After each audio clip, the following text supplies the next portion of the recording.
Hey, welcome to Salongirl Gardens today.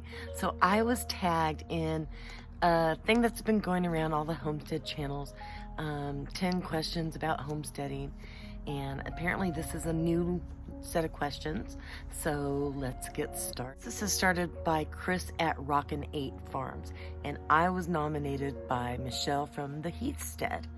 Do you homestead full-time or do you have a job? And as my channel name suggests, I have a job. I am a hairstylist in the Dallas-Fort Worth area. I work about 3 days a week, and the rest of the time I get to spend in my garden. I'm super lucky that I am a specialist in what's called Japanese hair straightening, and it's a process that takes super curly hair and makes it pin smooth and straight, and it's permanent. And there's only 2 of us in Texas that does this, so it allows me to have a lot of extra time off to play in my garden. Super thrilled about that. So this is a weird question. How do I like my eggs? Who cares how I like my eggs? But I'll tell you, I like them over medium or just scrambled in a tortilla. Okay, next question is, what was the first livestock animal that I had? And do weenie dogs count? they're my livestock animal. I have weenie dogs, and I've got lots of goldfish in my pond. So those are my livestock animals.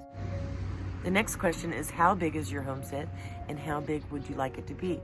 My homestead is not big. It is a suburban home with a teeny tiny garden that I've landscaped every square inch and moved into my neighbor's yards and landscaped those too. So, how much bigger would I want? I've actually been out looking at properties, and I think ideally the manageable amount would be about 2 acres for me. I would allow me to put in vegetable gardens, very definite vegetable gardens. I love my garden, and I've landscaped it exactly how I want it, but I'm not able to grow a lot of veggies, and I'd like to change that. What homesteading skills would I like to acquire in the next year? You know what? I would really like to get meat rabbits, and I would like to learn how to send them to freezer camp, and I'd actually like to learn how to hunt my own meat and process that myself.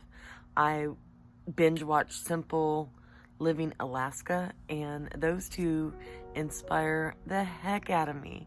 And if she can butcher a moose, I'm thinking I could do that too. And that meat looks incredible. So I know I'm not a girly girl, even though I'm dressed in pink and have lipstick on. I'm not a girly girl. I like fishing, and I would like to learn how to hunt.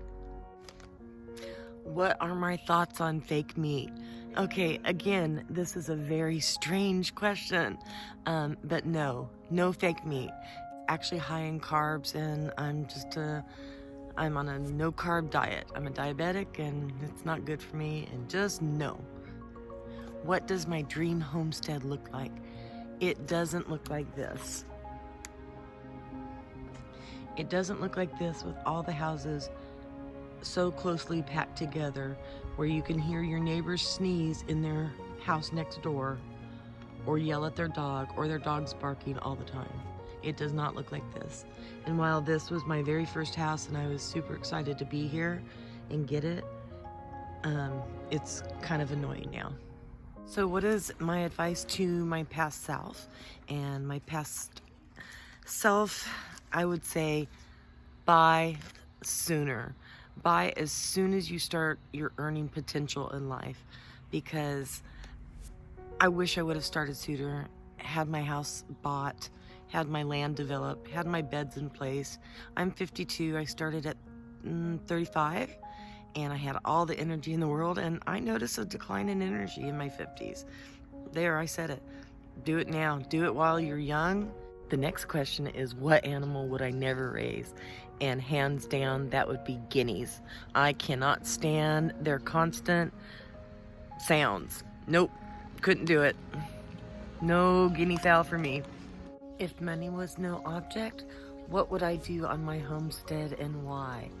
So I would double the size of my homestead, and I would put a greenhouse.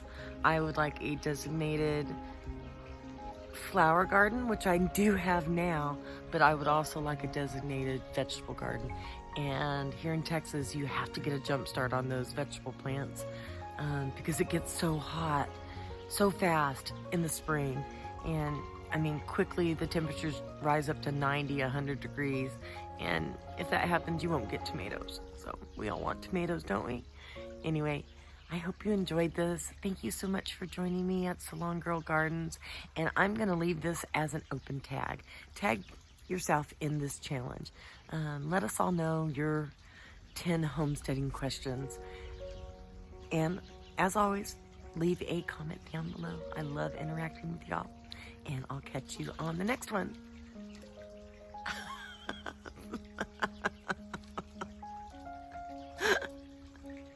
Yeah. We'll catch you on the next video. Have a good day.